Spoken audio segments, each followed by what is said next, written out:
This is a business, and it's the business of warfare.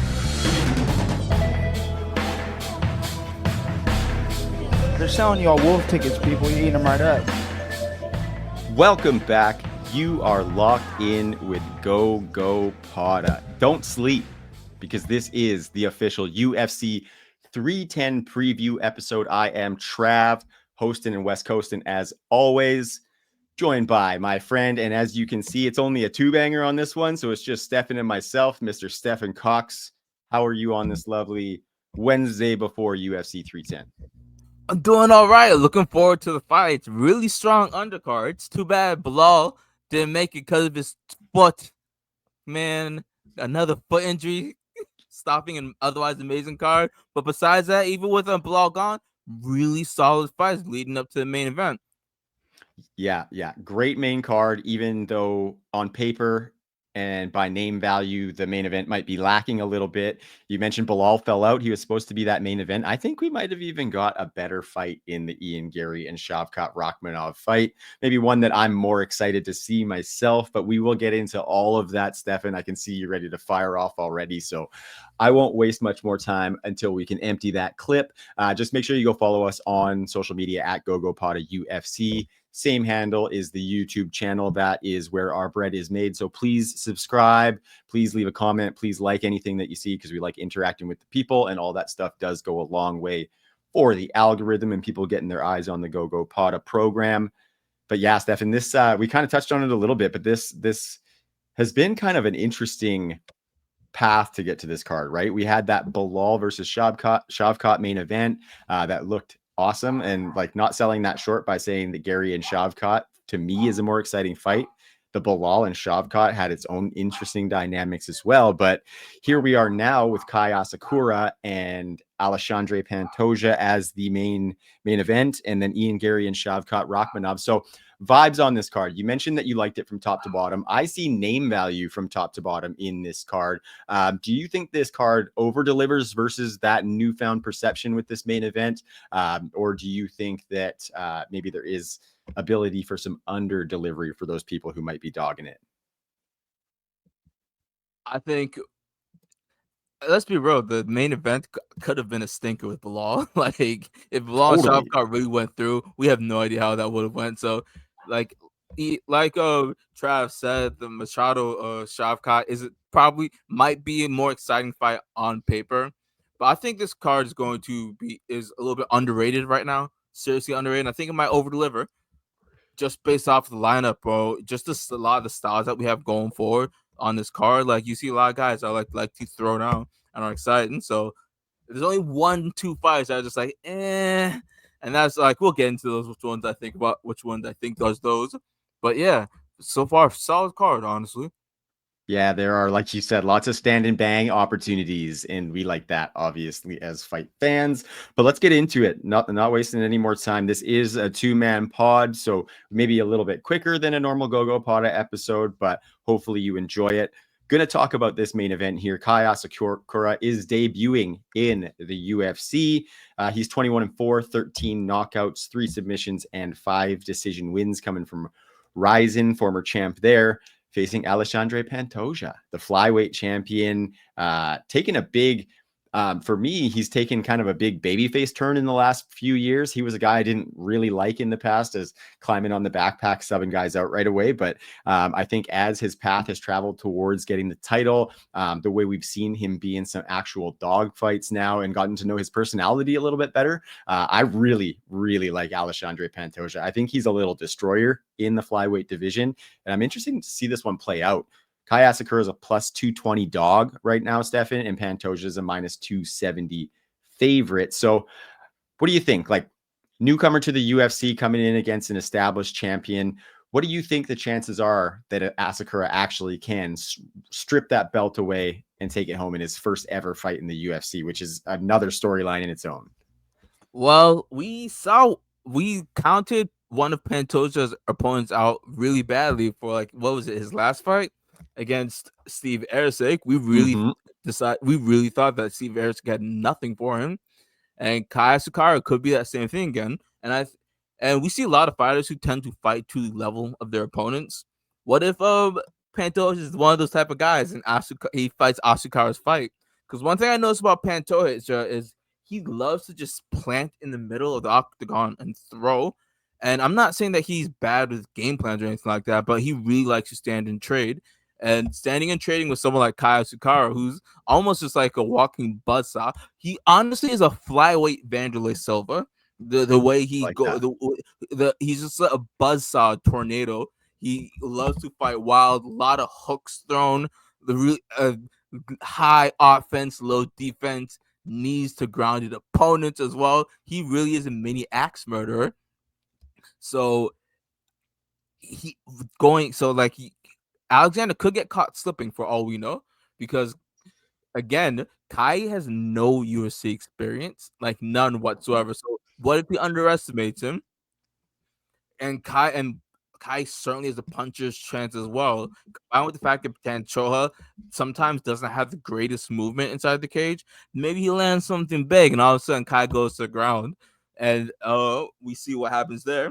That's one thing that's really interesting about this fight, is that Kai Asakura is not fought under the UFC, under the unified rules at all. And my biggest question, that's why I think it's going to be a tougher fight for him, because should he get any type of success and get Pantoja down after like a knockdown or maybe stuff a takedown, his first instinct might be to throw that knee, and immediately you have another Peter Yan situation. Title fight just end because like an illegal knee. That is a very distinct possibility, honestly. But besides that, Pantoja most likely will when he's got the superior jiu-jitsu. It's the jits. The takedowns are going to be there as well. And Kai Asakura has not fought this level of competition. Yeah. Manel Kape, although I think it was at bantamweight, Manel Kape stopped Asakura. I don't think he just Kai Asakura lost. I believe he got stopped. So it's like early as well. So he's not used to fighting this such high level competition. So Pantoja should have a distinct advantage. But it's MMA. Crazy things can happen.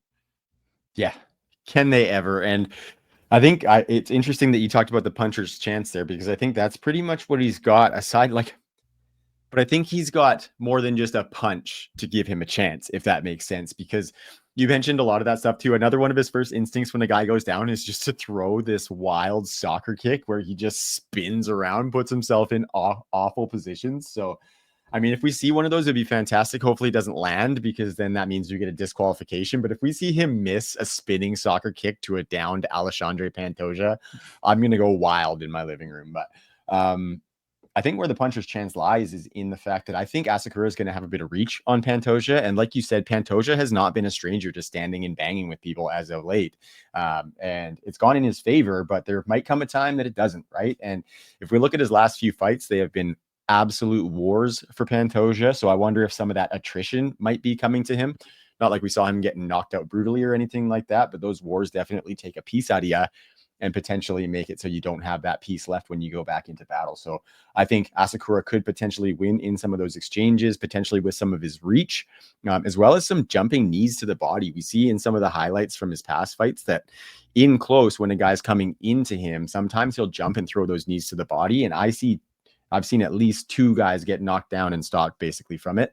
And if he could land some of those on Pantoja, that could seriously deplete the gas tank for Pantoja, whose gas tank has been something we've already questioned in the past. So not that I'm saying I know anything about Kai Asakura's gas tank to go 5 rounds with a UFC champion, but I'm curious to see those striking exchanges, because like you said, the jits is way better for Pantoja, and that is what TJ reported back in some of his notes on this fight as well. He said the power for Asakura is a threat, but Pantoja will cruise through this fight on the mat. So I think the key is that it gets there, because Pantoja needs to make sure he does that if he wants to. I think if this fight stays standing, there's a lot more in play for Kai Asakura. Yeah, I think well said. All right.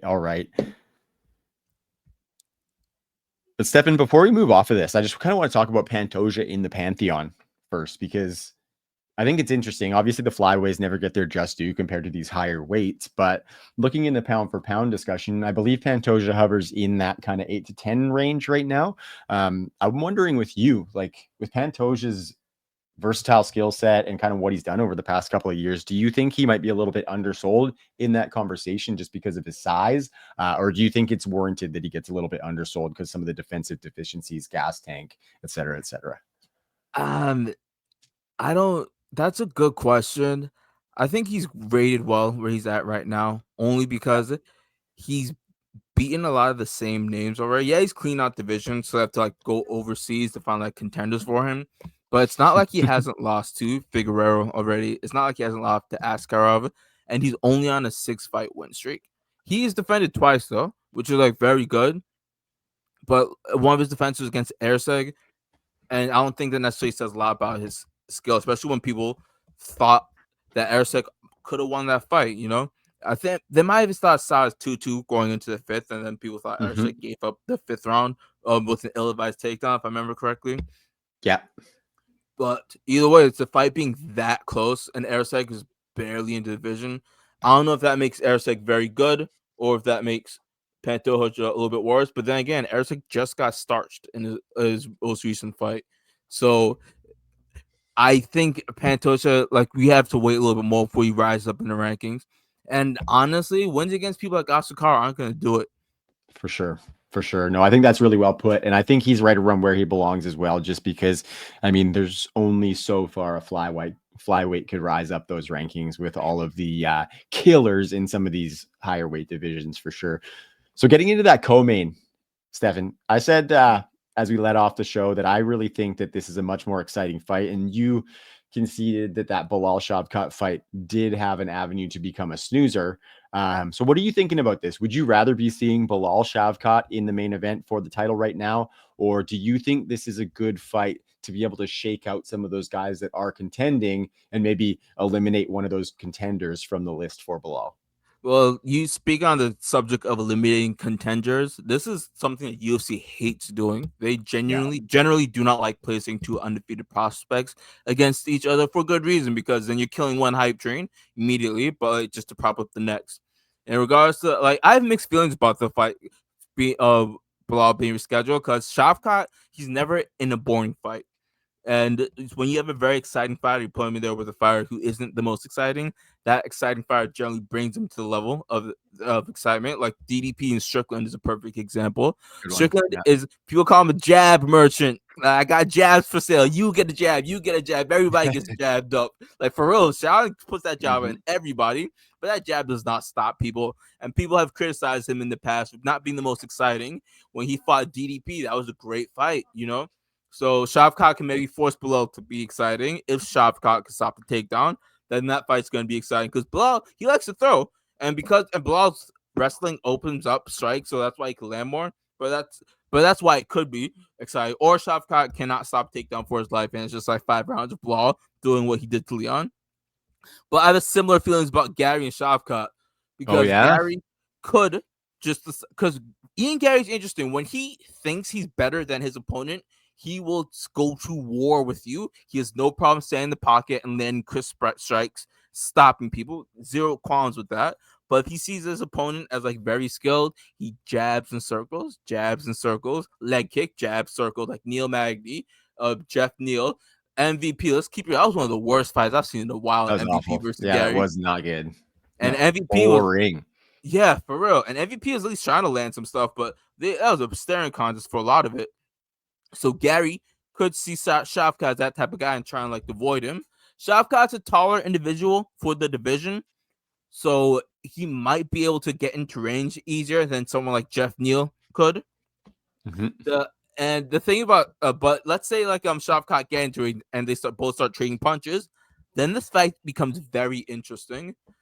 Shavkat, his path to victory should be takedowns. If he can take Gary down submission that should be what happens. Bet on that. However, if Shavkat is having trouble taking Gary down, and Shavkat did have a little bit of trouble taking Wonder Boy down, then he's going to be trading strikes with Gary. And while Gary, you can say whatever you want about Gary, he can strike and he's got pinpoint accuracy. And one thing about Shavkat is he likes to just walk in with his chin up and his head on the center line, and he's willing to take one to give one. Just look at the Neal fight. He really was a lot of punches, almost got stopped, almost got dropped as well. if he does that to Ian Garry is going to snipe that chin and he's going to then circle away. So if Shavkat decides to like, because whenever Shavkat thinks he got someone hurt, he goes in for the kill and he does not care. If he loses against Neil, he lost his mouthpiece for like the remainder of the first round. He didn't even try and get it back. He's kept on fighting. Did not care. That man is a savage. Teeth, no teeth, it don't matter. But but that leaves him a little bit reckless. He's literally a Terminator sometimes. So Garry, that style could like play into Gary's favor because if Neil can land on you clean like that, Garry might land on you, but he's gonna land on the chin because he's precise with his strikes. So I'm going to go with Shavkat. I think Shavkat is gonna win it, but don't count Garry out.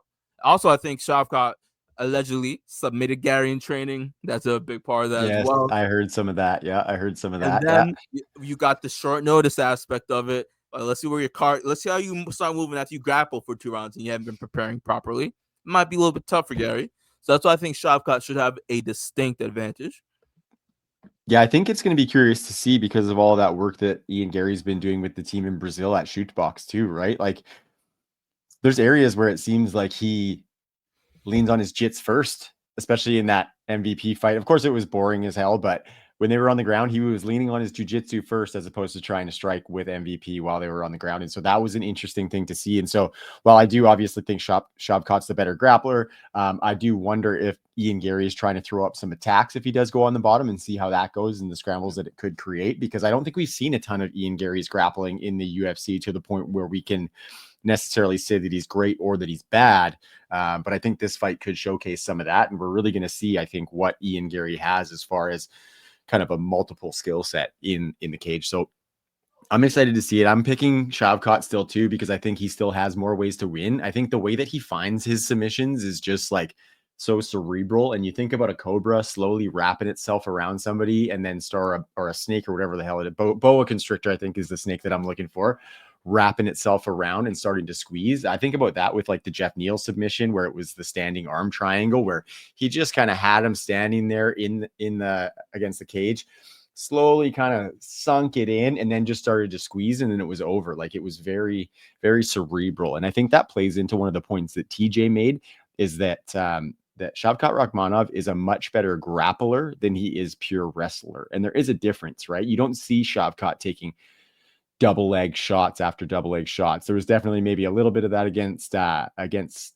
Wonder Boy, but not necessarily double legs either. He's trying to work those trips, trying to kind of work against the cage and get you down. And so I think it'll be different to see, because he isn't that standardized wrestler like you see coming from that region. He's a little bit more crafty with his takedowns to get those submissions. So I think interesting fight all around. I think we are going to see it play out both standing and on the feet. I think Ian Garry's grappling might be a little bit better than what we've seen, though. So I might think that gap could be maybe a little bit less wide than what you and TJ are saying, but it's going to be a fun fight, I think. TJ in the comments said that he thinks this one is going to be a snoozer, which I think is very interesting based on my comments coming off of the Bilal fight, which would have happened. He sees exactly what you laid out there, Stefan, is that it's going to be kind of a pop and circle show for Ian Garry, and Shavkat's going to be trying to get into that range, trying to work some takedowns and stuff, but he's not necessarily going to be able to reach him all the time. So hopefully it's not that. We both said in the chat, we really hope you're wrong about this fight, TJ. And so as much as we love TJ and his takes, we do hope he's wrong about that one. Yeah. So you're going Shavkat, I'm going Shavkat. TJ didn't give us a bet necessarily on this one. He said it feels like a gross decision was the comment that he had. So official Gogopoda recommendation, Shavkat Rakhmonov wins. Okay, this next fight, Cyril Game versus Alexander Volkov. This could be a co-main on many other cards, because I think this is a pretty fun fight. Looks like to me it's going to be a bit of a kickboxing affair, which usually leads to fun for the viewers. Cyril Game's a -345 favorite here, with Volkov coming back as a +275. I think that is wild with the recent stretch that Volkov has put together, including a win over Sergey Pavlovich, where he just decimated him on the feet. So what do you think about that? Is that too wide? Do you think Game is going to just take over and make it easy? Let me know. Yeah, you played San Andreas? Oh, yeah. Carl Johnson. Motherfucking Okay, corn word. cunt. Yeah, you ever seen the part where the shit, here we go again? Yeah. That's exactly Yeah. what this fight is. Ain't Okay. nothing changed between these two fighters. Volkov is still the same guy who likes to jab and circle, throw some decent leg kicks, uses height and rage. Gon is still Gon. And the last fight wasn't the most exciting. Keep it real. Gon is going to circle and play tag, pit pat with the strikes, touch, not get touched, and like circle and most likely cruise to a decision, maybe lands a big punch and then like goes for a finish. But I just don't see what's going to be different about this fight. Maybe Volkov and them have a different game plan to try and cut Gon off. Maybe Volkov starts like cutting the cage off and using leg kicks. People don't see, like Volkov looked very good against Pavlovich, but he's a very hard style matchup with Pavlovich. One of the issues with Pavlovich is that he likes to square up his hips to start landing big punches. And anybody with a good jab and good forward is probably going to get out of the way of that. The Overeem fight was a great example. Sergey was like landing on everybody in the first round, just like walking them down. Against Overeem, Overeem just used basic footwork and circled away, and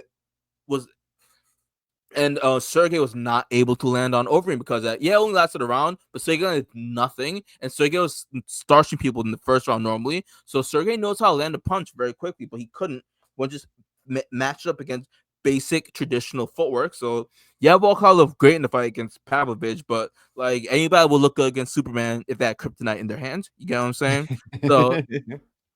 So like he just had Pavlovich's like worst style. That's like really hard for Pavlovich to fight, and the height and reach as well. So Pavlovich just has long arms, you can't reach him. So Volkov circled and jabbed away. He didn't stop Sergey. Sergey just could not hit him the entire fight. Jab, circle. Gon's it's not gonna that doesn't work that way. Gon's not plodding forward and squaring up his hips. Like he's circling, dancing, and he's jumping in and out. And Volkov, he's hittable. His kicks are really strong. But Gon's very good at moving in and out, and he's got a really decent jab and like some good footwork, some good leg kicks. And I just see Gon playing tag again. Maybe Volkov can take the base out of Gon, and that's maybe like the difference in the strategy. Because out of all of Gon's opponents, besides not even John, out of all Gon's opponents, Volkov landed the most on Gon. They weren't head strikes really, but they were like a lot of body and leg kicks. So it's not like they were doing enough damage to stop him, but Volkov was able to land. So maybe he does something with that. Goes for legs and hopefully tries to slow him down. But this should be another Gon win, looking like the last one, I believe. Yeah, to your point, that fight, Volkov threw 63% of his strikes to the body and legs, 35% to the head. Gon was 44% to the head and 54% to the body and legs, to a total of 135 significant strikes for Gon, 115 significant strikes for Volkov. Yeah, I'm leaning the same way as you. I think there might be a little bit more of a chance just because, as we saw from the stats in that first fight, it was just a pure points fight. And I think if they're doing that, Volkov could win a points fight, but I think that's in a vacuum, right? When we take a deeper look at some of those style matchup things, like you said, which is definitely your forte and not mine on the Gogopoda program, my friend, I am going to ride that coattail, and the official Gogopoda recommendation for this fight is Cyril Game getting the win. And as far as TJ's comments on this fight, just it's exactly the same as you. Gon, rinse and repeat from their first fight. So well said, fellas. And the pick decided to oblige, aka your host decided to oblige and go with the guys who know more than he does about this stuff. Okay, so these next two fights on the main card I think are really interesting. Like I think action fighters. First one we're going to talk about here before the main card opener is Bryce Mitchell. He's a minus 750 favorite over Kron Gracie, coming back at plus 525. Super puzzling booking for me, to be honest with you, Stefan. Kron Gracie's lost 2 in a row, I believe, as I last checked, and he now gets to face a top 15 featherweight in Bryce Mitchell. Definitely get the Gracie name, but I think putting him in this kind of spot might be a bridge too far. I remember that Charles Jourdain fight, and it like Kron Gracie didn't even seem like he wanted to be in there. And of course, I was watching that because how many times he dropped to his guard? Yeah, I don't even know, but it was awful. Not fun to watch. And so it's wild that the UFC has not rewarded him right off of that, because he's had a couple since then, but rewarding him with a big spot here. So do you feel like this is a good booking? Do you know why Kron Gracie might be getting this top 15 fight? I mean, and how do you think it plays out? Did you see that Umar? I know. Did you see that? What's it called? Marab Devashili call out again towards Umar Nurmagomedov, where he said, "Get back to work because not everybody's gifted because your last name." Did you see that part? Well, he I can say the did. same damn thing to Kron Gracie. Yeah. Yeah, I mean, I feel some type of way for the Gracies. Honestly, I feel for them because the sport has low key passed them by. There hasn't been another Gracie who's done things in the sport since Hodger Gracie, and Hodger Gracie wasn't that great. You know what I mean? The worst one of the worst cardio displays ever seen in MMA. Hodger Gracie, and he's one of the grappling legend. So it's kind of sad. It's kind of interesting how a little bit sad that like the UFC started with Royce Gracie, and now you look at the Gracies today, and it's like, ooh, it's not the same. It's like a business that's started by immigrants, and the fourth generation starts working the business, and it's like falling apart. Like it's just I mean, it really isn't. They just don't have the heart and soul for it like their Don't parents have did. the heart. Maybe I mean, bruh, that performance against what's called Jordan was baffling. I don't remember exactly. I just remember thinking like, what are you doing, bro? It's either he went too many takedowns or pulled guard too many times. I don't remember exactly what it was, but I remember watching the fight. I was like, yo, you look nothing like the guy who got 5-9 against Cub Swanson. Like it's like you only wanted to grapple, and it just ended up being horrible. So like, man, hopefully we got Thug Jitsu on the case. You know what I mean? To like to handle things. Yo, I just want Brian Mitchell to walk down with his Bible, throwing it in the air. You know, as if he's gonna exercise some demons. Oh yeah. Oh yeah, Kate. Thug nasty. I gotcha. My fault. That's okay. Thug Jitsu is always Edwards, amazing to mention. No, I got confused. Thug Jitsu's Eve Edwards. Thug Nasty. Yeah. Excuse me. How dare I? Thug Nasty. Oh, Thug Nasty comes in with his Bible, wins the fight, starts talking about conspiracy theories in the flat Earth, and how the country is being stopped by like oh my god, pedophiles or some shit like that. It's just anything out of the Alex Jones textbook. Just like give me an Alex Jones reference after you win Bryce Mitchell, and I'm happy at the end of the fight. Just give him a mic. Said, yeah, but like I was just saying, in all seriousness, like I don't see how, like you said, I don't understand this matchup. Seems like Kron Gracie can be extremely outmatched, you know. So, man, good luck to Kron Gracie, but I think Bryce Mitchell is too much for him on the feet, and Bryce Mitchell isn't even the greatest striker. Yeah. So like, Kron and it'd be crazy if Bryce Mitchell drops Kron and submits him, and that'd be the end of Kron's career. Like, I don't think his pride could come back from that. But this is just a bad fight in general for Kron to come back against such a high ranked guy. You know, a 2-fight losing streak. Maybe he's getting paid too much by the UFC, and like he negotiated strong contracts. Like, hey, you win or get the fuck out of here. We do not want to pay you. Good point. That's the only thing that I can think of. That's good. But maybe Kron gets him to the ground. If Kron can't get him to the ground, he is phenomenal on the mat. We can't take anything away from him in that regard, but his takedowns just aren't there. And everybody trains takedown defense nowadays. So if you're not a wrestler and you don't know how to train wrestle, like you're not gonna get people down off that first shot anymore. This isn't 10 years ago, you know, this isn't 2014 UFC. So I'm going with Thug Nasty, you know what I mean? Thug like Nasty, baby. Great post-fight speech. That's what I'm going for. Yeah, go cop the album. Oh yeah, for sure. And like Bryce Mitchell is no slight on the ground either. Like jiu-jitsu is his number one skill set. So I think that's going to be interesting to see how well he hangs with Kron Gracie on there, because if he can hang on the mat, we know that he's going to be a better striker. But I honestly think he's going to try and keep it on the feet, unless it's like a club and sub situation, like you said, which would be glorious. So interesting fight. And yeah, just Bryce Mitchell on the mic is something that we need. So he better get this win. And if we're looking at TJ's input on this fight, Kron better have picked up his striking, or he's going to get pieced up by a superior, albeit still clunky striker. So I think that's pretty much exactly a good summary of how we just laid it out. And then the first fight on the main card, and just for any viewers, we are going to go in. This is the last fight that we're going to go kind of deep on. We're going to go a little bit into the prelims, talk about some of that stuff. I know, Steph, you got some X's and O's, and I got some notes from TJ as well.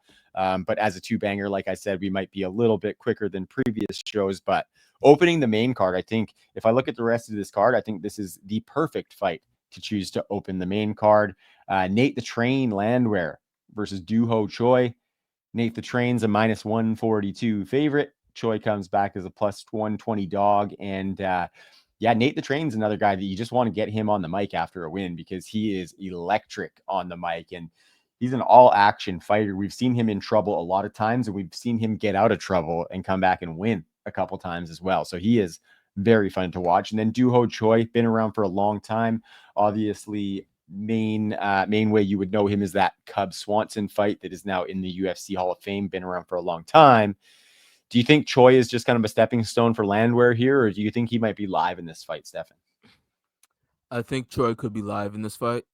Nice. Choi is a front runner. Let's keep it real. Like if he doesn't run you over, he's gonna run out. Seems like a bulldozer. Basically, a bulldozer can run over anything until it meets something that's significantly heavier than it, and then it breaks trying to run it over. So honestly, that's how I see it going. Duho Choi's got serious power in his hands. He can crack. He can strike, but when he gets hit, he wilts a little bit. Let's keep it real. He should have won his last fight. There was a headbutt that he got a point deducted from, but he was technically winning the fight. I don't know what happened to Duho Choi. He took a 3-year layoff somehow. I don't know if it's maybe mandatory military service for Korea or some shit like that, because like that's what kept Korean Zombie out of the UFC for a little while. Whatever the case was, maybe Choi Duho like is a little bit more rested and he's a little bit different of a fighter. But I saw a guy who's got really good power, solid striking, but his defense isn't necessarily there, and he likes to stand and bang. And Nate Landwehr, like he can get hit, you know what I mean? He can recover as well. He's almost like Darren Elkins a little bit in the sense that like he gets to recover. Like he's not gone if you hurt him. You like don't make that mistake.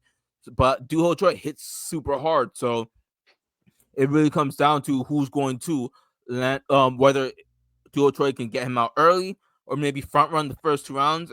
But then maybe let's see if Landwehr can then beat him the 3rd round or stop him. But I think Choi is going to be significantly ahead at the start of the fight.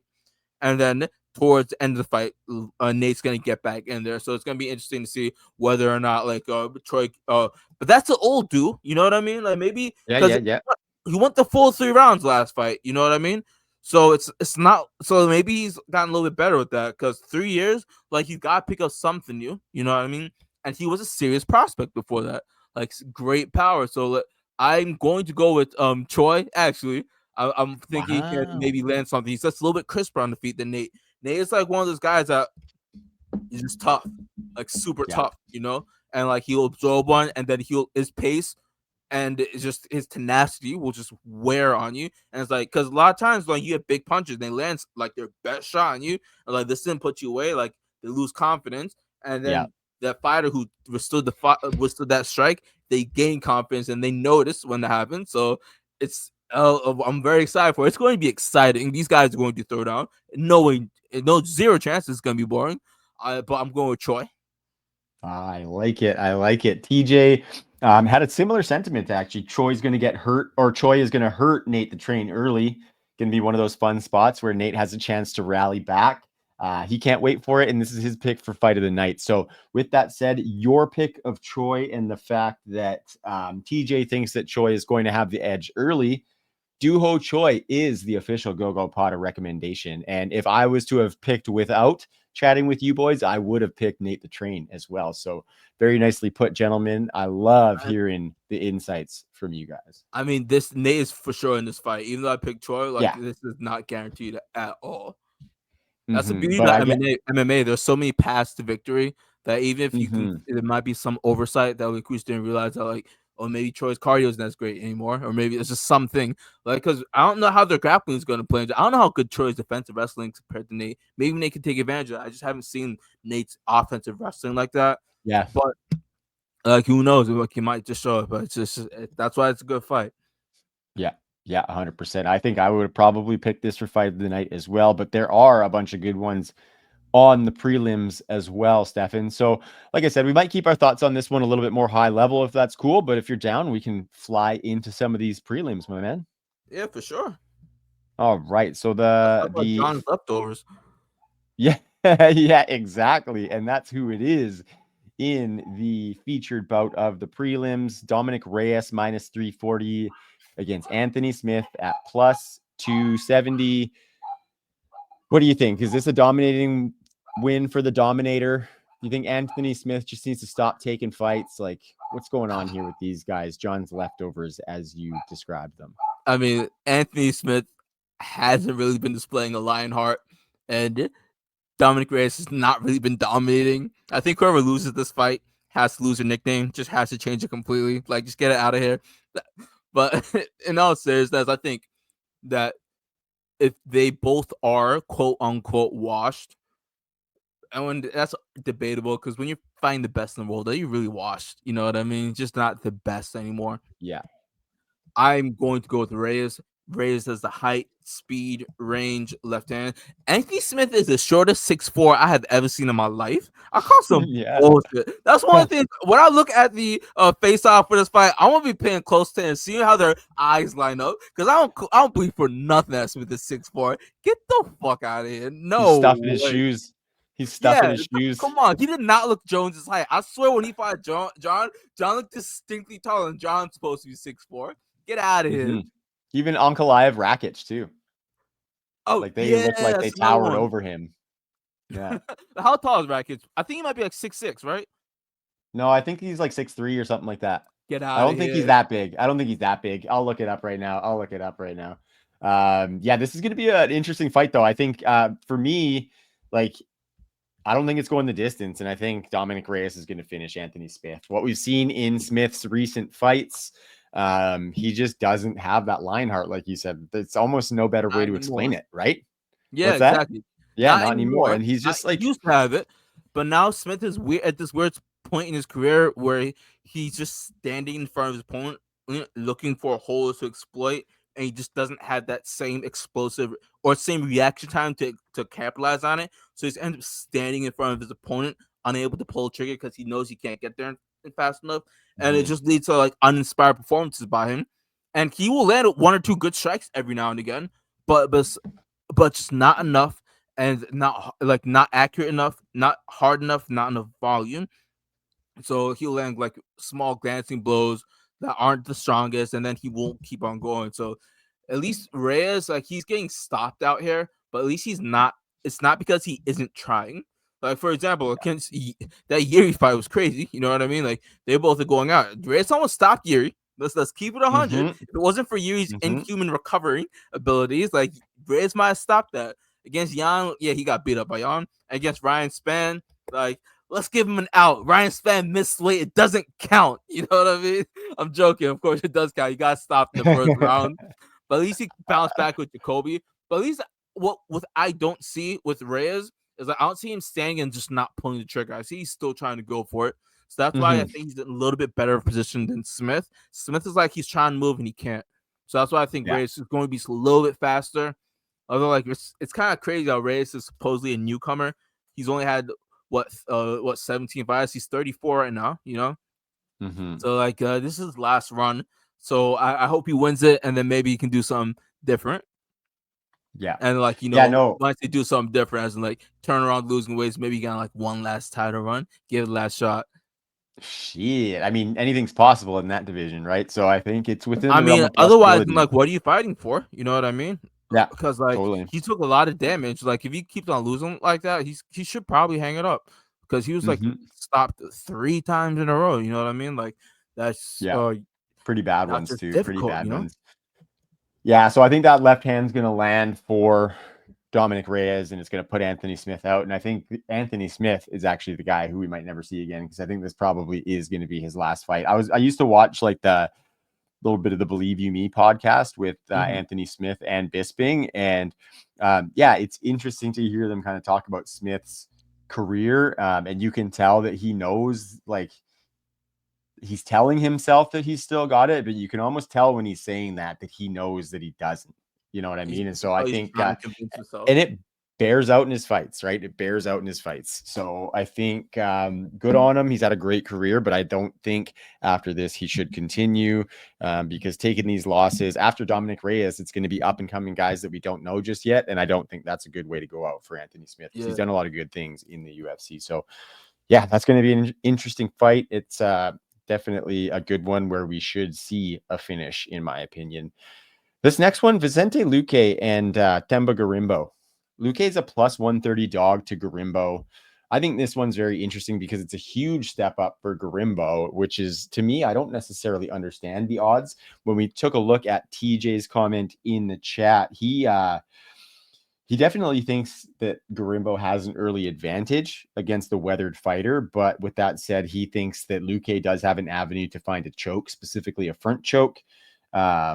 And he's gotten them on way better fighters than Gorimbo, is what TJ said. So TJ's going to be looking at the submission prop for Vicente Luque in this fight. And that, as I checked before the show, was plus 400. So definitely some cheddar to be made if you're throwing a sprinkle in there. I think the odds are probably a little bit too tight. And this fight is a little bit too tight for you to want to be going in on it just straight up. But how do you think this one plays out? Do you think it is a big step up for Gorimbo? Do you think maybe he is ready, considering that he's The Rock's favorite fighter? How do you see this one playing out? I mean, this could be a good spot for Gorimbo right now. He's on a pretty decent streak, and Vincent Luque is on like the downswing of his career, so he might just find Luque at the right moment to like win. If we're talking about, if this is like the Vincent Luque who's running through the division, who's like stopping people like Tyron Woodley, like he's gonna mess Gorimbo up. You know what I mean? Like it's not gonna happen for him. But this Vincent Luque, like he's just something. I don't know if it's age, but something has happened recently where he's just not putting together as well. I said, let me take a step back because like he's losing to like people who are doing pretty well right now. Like Buckley is on pretty solid streak. Yep. Bilal is the champ, and then Jeff Neal is Jeff Neal. Like he's still very solid. He arguably beat Gary, you know. So like Vincent Luque is fighting the best, so he might be on its way down, but we don't know because Buckley is like the only loss that's like that might be like a signal that he's like on decline. But Buckley's on. Luque gave up in that fight. What? Luque gave up in that fight. Remember, like he was laying on the ground, just waiting for the ref to stop that fight. So I think that might while be Buckley, because while Buckley's not as big a name, that Buckley's rising right now, and Luque looked awful in that fight. So in his most recent fight against probably the worst name that he had, he looked the worst. And so I don't think that's a good indictment on Luque. That's a very good point. And the crazy part about it is Luque fights out of New Jersey, and that fight was in New Jersey. So if you think there'd be any spot for him to want to rally, it would be Jersey. So maybe he's not in it as much in that aspect.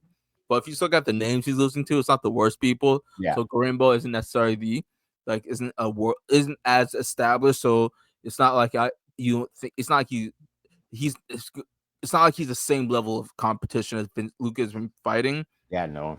But as what TJ brought up is like Gorimbo has lost like 2 guillotines before, and Luque has a pretty solid front hook, so maybe that's how he wins it. But I'm going to go with Gorimbo on this one. But like I think Luque could win as well. But I think Gorimbo's on a pretty solid streak, and I like his fighting style. He's pretty exciting. I'm not gonna lie. Yeah, no, he's been fun to watch and definitely has the backing of The Rock. And so he's got a little bit of steam behind him. So I think him winning is probably best for the UFC too. They have another potential guy that they could kind of move up the ranks as opposed to Luque putting a pin in that. So I think we're going to go with Themba Gorimbo too. I think he's just that young, hungry guy. And Luque's on that decline. Wait, I'm trying not to doubt that now that I think about it. Because like, why? Tell us why. I might just go with Luque because honestly, I might change my mind only because Gorimbo hasn't beaten anybody of Luque's stature just yet. And Luque has only been losing to the best. So I'm going to give him the benefit of the doubt. Maybe there's some type of injury at the Buckley fight. Because it's not like it's not Gorimbo's going to stop him with strikes. You know what I mean? And Luque is a better grappler. So it's just like Gorimbo has fewer paths to victories. Now that I'm thinking about it again. So maybe I'm going to switch my pick to Luque. But that's if he's not as washed as like it appears. And I think when you look at the people he's lost to, like I got to give him benefit of the doubt. Because once you're high level, like he's not old. He's not old right now. He shouldn't be injured. So like his level of talent shouldn't just decrease out of nowhere. He still has power, and he's not finding like a guy who can knock him out just like that. The Gorimbo's best chance of stopping him is to submit him, and I don't think that's gonna happen. So Gorimbo most likely wins a decision if he beats him, but maybe Luque can like win a round or two and like make it tough. But I'm gonna change my pick to Luque just because I have to think about it, but I think this is a toss-up. Okay, so Steph, I love you, brother, but we are still going with Temba Garimbo as the official Respect. Gogopoda recommendation. And the only reason why is because I just pulled up his Tapology and I found that he is also a Capricorn like me. So that is your fight analysis, ladies and gentlemen. Temba Garimbo, the Capricorn, got a birthday coming up 7 days after mine. My man. I respect it. Okay, the next fight, I think this fight could be on the main card. Movsar Evloev and Aljamain Sterling. Evloev is minus 250. Sterling is plus 205. I apologize for the dogs in the background, everybody. But TJ's comments were that Aljo's going to smash the fraud Evloev. And this is why I had to leave with that. Because TJ. That's why you have the dogs in the background, because Aljo is a dog for the fight. I see you, Trav. Yeah, absolutely. I thought TJ's stance was strong on this one, so I decided he was going to lead this category off. He's not even sure Evloev is the better wrestler here. The grappling gap between them is a damn ocean, meaning that Aljo is better and Evloev can't strike. He definitely lost that fight to Allen. This is the dog of the quarter, TJ said. Tell me about it. Keep it real. When it comes to one thing I've noticed, and this tends to be true, I don't know if I've said this on podcasts already, but champions are generally champions. You know what I mean? So like even if they change division, they're still championship caliber. They still have those same skill level. It's only 10-pound difference. I was shocked at how strong Aljo looked against Calvin Kattar. Mm-hmm. He did not look like a bantamweight picking that dude. He picked him up and like slammed him. And Calvin Kattar had very good takedown defense. Like I was extremely surprised. So I think Aljo is like I think Aljo is a very live dog. But like there's a reason why Aljo is not on the main card. Let's keep it a spuck. You know what I mean? Like okay, there's name value here though. No, I mean let's keep it real. Like Aljo's Jamaican, so I still love homeboy. Like because my family's Jamaican, but he was the worst fight on UFC 300, like bar none. Like it wasn't even close. So like keep him away from the main card. If you want to send people away, yeah, for sure, throw him on the main card. But no, the people deserve better than that. I'm sorry, Aljo. Until you get some finishes, we will not be watching you on the main card. It is what it is, and I love you, my Jamaican brother. But until you got a finish, like we don't want to see you. I'm sorry, we just don't. Like it's cool. Maybe do some damage. They land some ground and pound. But if you just hold somebody down, sorry, get out of here. Stay on the prelims. You lucky you're on the early prelims. I'm sorry. I'd rather have Weidman on the main on the prelim card. Dang, shots fired, Stephen. And Masbar goes for you too. I don't like you either. You know what I mean? And no disrespect. I think you're great talent, but like I don't like your style. I don't want to watch you fight in general. So I'm sorry, it is what it is.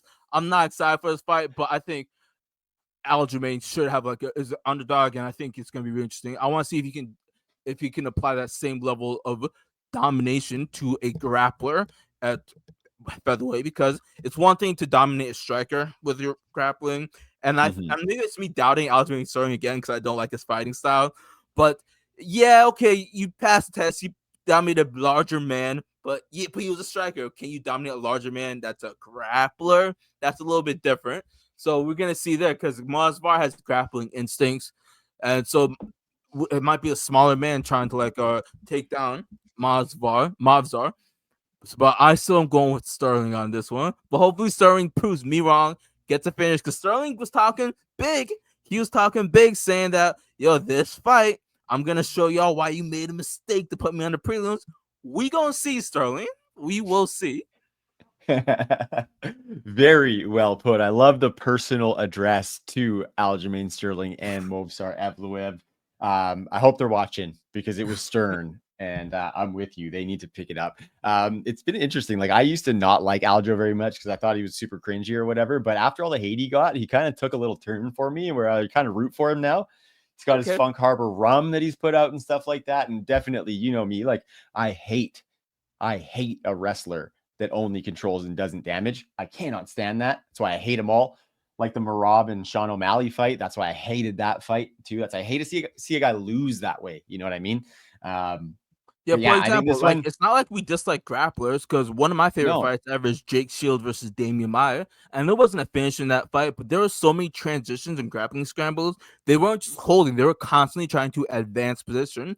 And a lot of the wrestlers today, they get you down and they're okay with that. I'll hold on to you in half guard. If I'm in mount, some of these wrestlers will actually move back to half guard to hold the position better. So it's just like I'd rather see someone advance position, apply a little bit of jiu-jitsu, than just hold the guy down in control and not really do much damage with it. Throw some punches, maybe, you know what I mean? Yeah. But like that's the only issue I have with it. It's just like the people who control for 15 minutes, that's less of a fight in my eyes. You're totally right. Like getting the mount used to be almost case closed. That fight was done, but he's going to posture up. He's going to start raining down punches and you're going to be done back in the day. But yeah, to your point, the guys are actually preferring the half guard. But either way, I kind of think this plays out on the feet. And I'm very curious to see how it does, being that, Movistar's got kind of that little bit of a robot style, no sophistication whatsoever. And then Aljo is sophisticated, but not like extra effective. You know what I mean? Sophisticated in that he's unorthodox. He's moving around a lot and he's throwing a lot of random ass shit. So there could be some excitement there in two Aljo has like a subpar lot of scrappers. fundamental flaws standing. Oh yeah. His best techniques when standing are his kicks for Yeah. sure. How he keeps him at distance, but he does something which called like a stance switch, where like he will move from southpaw to orthodox mid combination, and that just leaves your head in the center line. It's exactly how Sean O'Malley caught him with the with that stepping back right hand. Yep. So it's just like that might like Sterling isn't the greatest striker either, but at least he can land some strikes. But if he does land some strike, they can make mostly body kicks that aren't really doing major damage. Yeah. And if they do land, they're not landing on a great spot in the body. They're landing on the arms. They're not the most effective, and his punches don't have too much pop on them either. So if you think it's gonna come out standing, man, I don't think it's gonna be the greatest fight. Okay. So hopefully I'm wrong this time on that one. So is your pick Aljo? Yeah, my pick is Aljo. TJ's pick is Aljo. Our pick is Aljo. I think it's probably going to be a decision, but maybe Aljo surprises us. Let's hold space for him to do that, right? So the last card on the main prelims, obviously there are the early prelims. We're just going to do a quick skim of those, but I'm excited for this one. Randy Rude Boy Brown plus 190 against Brian the Butcher Battle. If you remember, Brian Battle's last fight was in Paris against Kevin Jousset. One of the best post-fight interviews that you will ever see in your life. What is it like? The Butcher ain't gonna let a French dude beat me up or something like that. Said, I know y'all did not think the Butcher was gonna lose to a French dude. I know y'all did not think the Butcher was gonna lose to a French dude. My favorite part about that entire situation was the translator. If you look at his face and background, he's like, ugh. He laughs hard. And then he's about to go and translate. He's like, fuck it. I'm not even going to bother translating it. And just walks away. He was so offended by it, but it was hilarious. Like, and good on Brian for that because he was getting booed on the walkout there as well. So it was legitimately hilarious for him to throw it back in his face. So unfortunately, I'm not getting my Jamaican card revoked tonight. I'm not even going to lie because I should not be rooting against my boy Randy Brown. But how could you root against Battle after that post-fight speech? How could you? You know what I mean? Like, honestly, though, we're going to keep it real, though. Technique for technique, who's better on the feet? Randy Brown should be giving Brian Battle some problems. Brian Battle was getting tagged in that fight in France against Kevin Jousset, you know, the French guy that Brian Battle beat. He was getting tagged by a shorter man, and Randy Brown has height, length, and he can move in and out very well. So a shorter man with less reach is going to be able to land on Brian Battle. You best believe Randy Brown can. The only thing, the best way I can see Brian Battle win this fight, because I think he is outgunned on the feet, is him taking Randy Brown down, maybe laying some ground and pound submission, or maybe like landing a strong punch and then rocking him, then going to ground afterwards. But if we're going to go for strike, technique for technique, I think Randy Brown should have a distinct advantage, honestly. So if I'm going to go for my picks, I'm going to pick Randy Brown specifically just because the height, the movement, the Brian Battle doesn't have to get his head movement either. Randy Brown's footwork, his strikes, his accuracy, his length is going to be a little bit too much of Brian Battle, who is a little bit stiff on the feet. Brian Battle will take one to give one, though, but I'm not sure Randy Brown's going to be there to get hit on the return when he does give one to Battle. So that's how I'm going to go with Brown. But I hope Brian Battle whoops that ass, and then we can see a crazy post-fight speech just because that man is entertaining. Yeah, totally. And we just want to see that rocket ship get strapped to him. TJ was in kind of the same boat as you. He thinks that Randy Brown's too big of a step up for Brian Battle. He can't believe that Randy Brown is this much of a dog. First time, 2 times he looked at this fight, it registered for him that Brown was favored. But this one's way off. He says he thinks Brown's too seasoned and better than Battle, but he is open to being wrong. And I actually probably would have gone the other way than you two. I would have thought that another young, hungry lion who is a pretty versatile skill set, albeit not as polished on the feet as Randy Brown. I think what I like about Brian Battle is that he's always looking to find a finish, right? He's pretty high output, and he's always looking to finish the fight or find an avenue to a quick-ish finish. So I like Brian Battle personally, and I do hope he wins, but I'm going to go with the guys in the know on this one. And the official show recommendation is going to be Randy Rude Boy Brown. Hey. How was that? How was that for a little white boy doing the Jamaican accent? Was that pretty Man, decent? I love you, Trav, so you got it. Okay, thank you, brother. I appreciate that. Yeah. I like accents. My kids love the Scottish, if you'll recall. So I have heard Scottish one. So we get into the early prelims here, and I think the only one we really need to touch on much is the Chris Weidman and Eric Anders fight. This one got rebooked from UFC 309 in Madison Square Garden, Weidman's hometown. Now it is in we're in Vegas on this one, right? I'm just like drew the biggest blank, but yeah, we're in Vegas on this one. Weidman faces Anders, both guys that are definitely on the decline, if not the, final stretch of their career. Final stretch meaning final fight.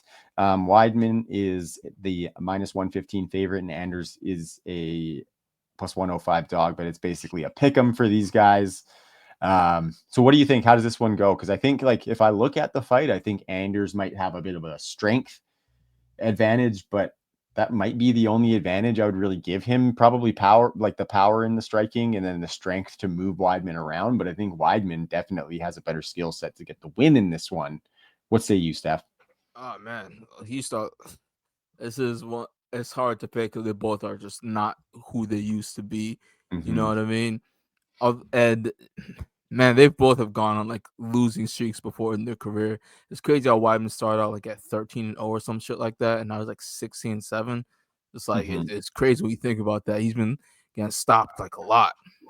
So I'm going to go with Weidman just because I think he's willing to do what it takes to win. And when I say that, he's not afraid to poke your eyes. He's not afraid to go for cheap position. Against Mousasi, he was trying to milk the illegal need to try and get disqualification win. Weidman will do what it takes to get the win, and he has no qualms about it. He poked Bruno Silva in the eyes, dropped him. At the end of the fight, said, "My bad, what can you say?"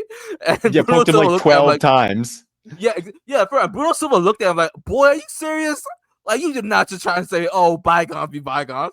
Bruno was so mad. Bruno gave him respect, but you can see Bruno was like, get the fuck out of here. Man, he was not happy. So Weidman's willing to do what it takes. I think he looked decent in the Silva fight. I think his confidence will be a little bit there again after Bruno Silva fight. And Anders doesn't necessarily have that one-punch power either. Like, he's never really had that in his career. And I don't think he's moving as well as he used to. I think Chris Weidman can wrestle as well. So that's why I'm going to go with Weidman, just because of the wrestling and the tenacity and the willingness to win, to do what it takes. Expect a few eye pokes, expect a couple cheating. I think Weidman might be a dirty fighter. I'm not going to lie. You know what I mean? Ain't no way you poke an eye, the double eye poke, and they'll act like it's, oh, no big deal. So I'm going with Anders. No, I'm going with Weidman. But it really depends on whether or not Weidman declines even more, because he's 40. He could be look super old tomorrow. You know what I mean? Mm-hmm. So Eric Anders is still spring chicken, but 37 is a little bit better than 40. So I'm going to go with Weidman just because former champ, the wrestling advantage, and the tenacity. Yeah, for sure. TJ was saying that Weidman still might be the value side, even though he is the favorite. But previously on the 309 version of this fight, he was only going in on Weidman because Weidman was the dog in that one. So with that being changed, he said it's a bit of a coin flip. Probably lay off of this fight because it is a bit of a scary one. But if Weidman's happy to wrestle, TJ said, then it's an easy win for Weidman. And I'd see that play out. So the official pick is Chris Weidman. Got those dogs barking in the back. Yo, the dog's whenever the dog barks, I guess that means pick the dog. That might be the new theme. Yeah, no doubt. We should see if we can track that. So the dog barked during Sterling. I just want to point that out. And the dog barked during Weidman Anders. So if Anders and Sterling win, I'm just saying we gotta start paying attention to that. Okay, right? We'll start keeping the dog barking record then. See how the dogs do. Dog bark record. Okay, so this next one, Cody Durden, and we're not going to go into these ones. I'm just going to give them a quick mention just to give them their just due, Stefan. And then I'm going to ride us out here with a tidy little 1 hour pod under our belts. Cody Durden versus Josh Van. Josh Van's a minus 148 favorite, and I would say I would lean towards Josh Van getting that dub as well. TJ did send us that he thinks this is fun. If Durden thinks he can get Van out of the way like he did Schnell after an early war, he's going to be in for a long day in the office. Durden needs to wrestle or it's going to be a bad day for him. And even if he does, it could go badly. Van's price at a minus 148 favorite is playable, he says. Josh Van's kind of fun too. So I'm picking Josh Van in this fight. Michael Chiesa, the old dog versus Max Griffin, also the old dog. This is kind of similar to that Weidman Anders type deal. I'm not super excited to see it. Chiesa is the grappler. Griffin is the striker. So if Chiesa gets into the ground, I think that's how it's going to go. TJ thinks that Chiesa should steamroll one Max Griffin. But with the front choke game, something grappling, that is Chiesa's way to win. We've seen that play out in his previous fights. This is one of my other favorite fights on the card here. Clay Guida against Chase Hooper.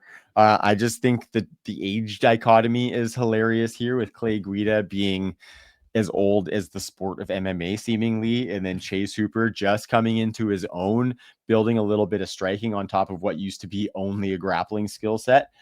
Chase Hooper is also like a minus 1100 favorite in this one, so I don't think we need to shy away from that, although it would be kind of nostalgic to see Clay Guida pull this one out somehow with, just all the good memories that he's given us with that flare, the hair flapping around with blood spraying out of it and stuff. I know you're an old dog in the game. You must have some good Clay Guida memories, Steph. Clay Guida, I got a pretty bad Clay Guida memory. The one he beat Pettis. When Pettis was coming off that cage kick against Henderson. And good on Clay Guida, because Clay Guida was really counted out that fight. Clay Guida, like I said, he's giving like you said, Grim Grimos, the BJ Penn fight. Oh no, not the BJ Penn fight. The Diego Sanchez fight. Yeah. Diaz fight, like, bro, the Kenny Florian fight, like, bro, like, just the Nate Diaz fight, you know what I mean? Respect to Clay Guida, that he's the man. Yeah, love it. Respect to Clay Guida, even though he is probably taking the L in this one. TJ said the same thing. Yeah, Hooper by submission. First fight of the card, Kennedy Nzechukwu versus Lucas Brzeski. I have no thoughts on this one. Bunch of big boys standing in there banging is all I really care about. Kennedy line is way too wide, says TJ, but he probably still gets that win. But it's best to stay away on the betting side with the value residing with Brzeski. So I'm curious how Kennedy got a fight so soon again. Like, he just beat homeboy Chris. Like, I'm talking about very recently. Like, yeah, I think it's probably because it was a super easy win. It was up at heavyweight, and he's normally a 205er, right? So I wonder if he just hopped into a camp right away. This one's heavyweight? Okay, this one's a heavyweight as well. Another heavyweight. So maybe he doesn't give a fuck. Maybe we're gonna see lots of Kennedy Nzechukwu because he ain't got to cut weight. Yeah, sure.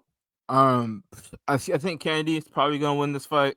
Like, he looked pretty decent in the Chris Barnett fight. He's not the great. I mean, good on him for like fighting at heavyweight in return, but he's not fighting a world beater, so he's probably gonna win this one. Lucas Brzeski, I think Kenny's just gonna have the height and the reach. Like, at 6'5", you're not gonna find too many people that can match you. Like, and it's not just what's called. Lucas is 6'4", but like he's like what's called UFC 6'4". Like, Not really. You get what I'm saying? Like an Anthony Smith. He's like an Anthony Smith 6'4". Exactly. Yeah, I do not. It's like WWE heights. You know what I mean? Like they're not accurate. Like ain't Yeah. no way. That guy's 5'9". How are you rounding that up to 6 feet? Yeah, exactly. So like, what's it called? Kennedy has like the reach advantage. So I think he's gonna use footwork and reach, maybe land something big. Love it. And that's a wrap, my man. I think that was a fun, tidy little episode, being that there was only 2 of us. Shout out to Scott and TJ, who were not able to make it, but big shout out to TJ for firing all the input, because he definitely spent some time to do that for the people. Yeah, it's a good show. Super excited to see this one. I'm not sure if I'm gonna be able to watch this one live, Stefan. I will be honest, because it's the holiday season is here. I have children, and we have a truck parade where a bunch of semi trucks with lights go and do a little parade, and we usually do that, and that's this Saturday night. So I might get in trouble and watch it on my phone while we're doing the truck parade, but we shall see. Otherwise, I hope everybody has a good time watching UFC 310, and you won't see us till the New Year. Does not endorse illegal streams, by the way. Trav is going to be paying for that pay-per-view on his phone, obviously. Yes, you know what I mean? Everything on the up and up. Yeah, we won't actually see anybody till the New Year either. So hopefully everybody has a good holidays and gets to spend some time with some family and all that stuff. Yeah, Stefan, I'm going to open the floor for any parting shots for the people as we move into the new year, and then I'll ride us out. I mean, like you said, shout out to Scott and TJ. They're going to be with us next time. Unfortunately, they couldn't make it today. You know, it's the end of the year. Shit gets busy, and we hope we just, all the listeners, honestly, happy holiday season, whether if you're spending with family, whether you're doing whatever, like just enjoy the time. Like we'll see you next time. Absolutely. UFC 311 is in January. And as we learned with UFC 310, I don't know about you, Stefan, but these pay-per-view cards creep up fast. And so you'll see us back on the next numbered card. Really hope you enjoyed it. Make sure you follow the socials at Gogopoda UFC. Subscribe to that YouTube channel. Leave us a comment. Let us know what you thought. Until next time, I am Trav. That is Stefan. This is Gogopoda. Peace. This is a business, and it's the business of warfare.